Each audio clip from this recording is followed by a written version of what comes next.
Okay, तो ये जो प्रिपरेशन है एल्डिहाइड और कीटोन्स की, इसको हम लोग 3 पार्ट्स में डिवाइड करके करेंगे।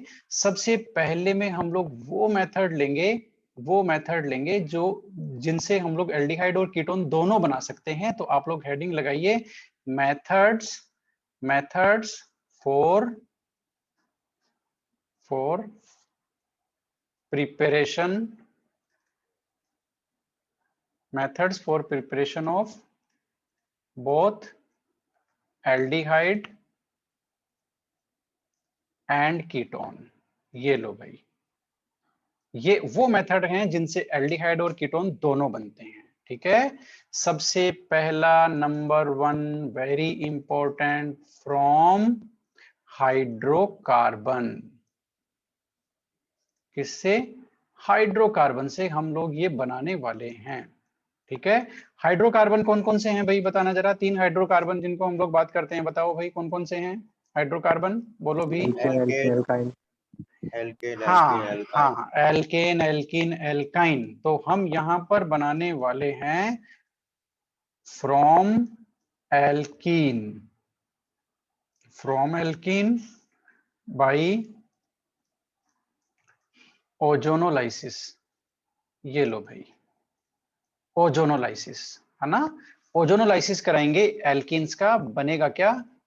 Carbonyl compounds. एल्डिहाइड और कीटोन्स हम लोग दोनों बना सकते हैं। बहुत ही इंटरेस्टिंग रिएक्शन है, आप रिएक्शन को मेरे साथ सीखिए, मेरे साथ देखिए, you will certainly enjoy this reaction.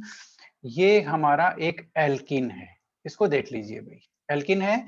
इसमें हमने 4 जो सब्स्टिट्यूएंट है ना वो हमने लगा दिए 1 2 3 4। ठीक है, अब ओजोनोलाइसिस में देखो होता क्या है, 2 स्टेप होती है ओजोनोलाइसिस में। पहली इसकी रिएक्शन होती है ओजोन से। ओके, ओजोन से होकर के इसमें बनता है ओजोनाइड। क्या बनता है?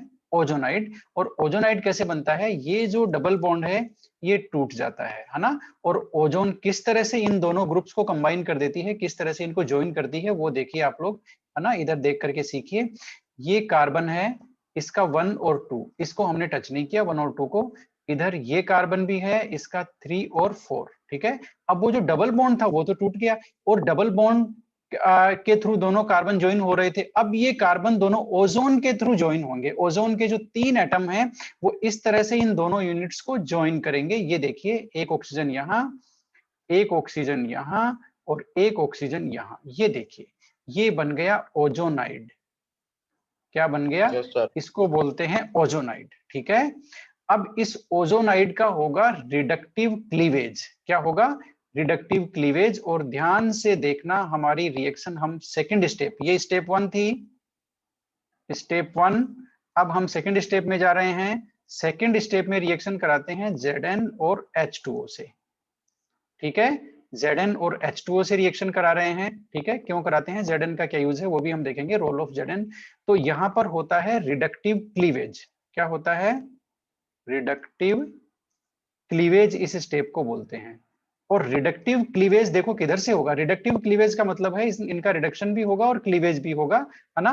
तो रिडक्शन होने का मतलब यह है कि अब जो 3 ऑक्सीजन जुड़े हुए हैं इसमें एक ऑक्सीजन रिमूव हो जाएगा यहाँ पर। ये देखो, ध्यान से देखो, मेरा जो कर्सर है वो कैसे क्लीवेज कर रहा है। ये देखो, एक क्लीवेज तो पैटर्न यहाँ से हो गया, दूसरा पैटर्न हो गया यहाँ से। ठीक है, ये हो गया। और बना क्या क्या वो देखो, सबसे पहले हम लोग जो लेफ्ट वाला पार्ट है वो डिजाइन करते हैं, वो बनाते हैं कार्बन। वो जो ऑक्सीजन था, ये देखो, ये जो सिंगल बॉन्ड था ये डबल बॉन्ड हो जाएगा। अब कैसे डबल बॉन्ड हो जाएगा? देखो, ये वाला जो बॉन्ड है, जहां पर मैंने क्या लिख सकता हूं मैं यहाँ पर, चलो 1 लिख देता हूं यहाँ पर, है ना। जहां पर मैं 1 लिख रहा हूं वो बॉन्ड टूटेगा, उसका होमोलाइसिस होगा, तो एक इलेक्ट्रॉन कार्बन के ऊपर आएगा।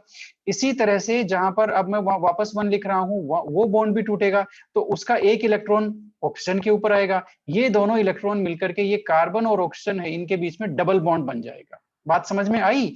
यहाँ पर बॉन्ड्स का होमोलाइसिस हो रहा है ना। तो इसलिए एक एक जहां पर अब मैंने एक लिखा है वहां होमोलाइसिस होगा, एक इलेक्ट्रॉन कार्बन के ऊपर, यहाँ एक इलेक्ट्रॉन ऑक्सीजन के ऊपर। वो दोनों इलेक्ट्रॉन को यूज लेते हुए ये जो सिंगल बॉन्ड है वो डबल बॉन्ड में कन्वर्ट हो जाएगा। ये देखो ऑक्सीजन, और यहाँ आ गया डबल बॉन्ड। ठीक है, हम लोग ये लेफ्ट पार्ट बना रहे हैं, एक वहीं की वहीं है, दो वहीं की वहीं है, ये दोनों सब्स्टिट्यूएंट वहीं की वहीं है, ये बन गए आपके सामने, कोई दिक्कत नहीं है, ठीक है। इसी तरह से अब राइट वाला पार्ट है वो भी बना रहे हैं, ये यहाँ पर डबल बॉन्ड और ये यहाँ पर 3 और 4। इसमें किसी को दिक्कत है क्या? बताओ, इतने में किसी को दिक्कत है क्या? बोलो भाई। No sir. कोई नो दिक्कत नहीं है ना? ठीक है। अब इसमें एक बाई प्रोडक्ट है वो भी लिख लो, ZnO प्लस में H2O। लिख लिया?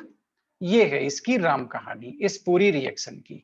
अब इस रिएक्शन में समझने वाली बात क्या है? दो चीजें हैं, एक तो प्रोडक्ट बनाने की ट्रिक कि आप प्रोडक्ट कैसे बनाएंगे, कौन सी अल्कीन लेंगे तो क्या प्रोडक्ट बनेगा। दूसरा, Zn का काम क्या है। तो सबसे पहले हम Zn का काम लिख लेते हैं ताकि उसका यही खत्म हो जाए। आप लोग भी लिख लो, आप लोग भी लिख लो।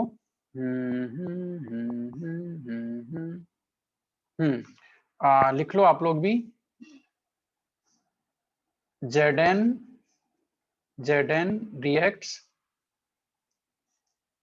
reacts with H2O2 formed, which otherwise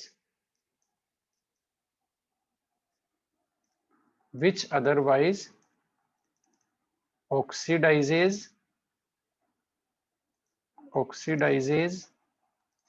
the carbonyl compounds. ये लो भाई, एक्चुअल में इस रिएक्शन में होता क्या है, देखो सेकंड स्टेप में यदि Zn नहीं लेंगे ना तो क्या बनेगा आपको पता है? जो H2O है, ये जो एक ऑक्सीजन निकल रहा है आपको ध्यान में आ रहा है ना, ये एक ऑक्सीजन एक्स्ट्रा है ना, ये एक ऑक्सीजन जहां मेरा कर्सर है अभी, ये ऑक्सीजन H2O के साथ मिलकर के इसको किस में कन्वर्ट कर देगा? H2O के साथ मिलकर के इसको कर देगा H2O2 में।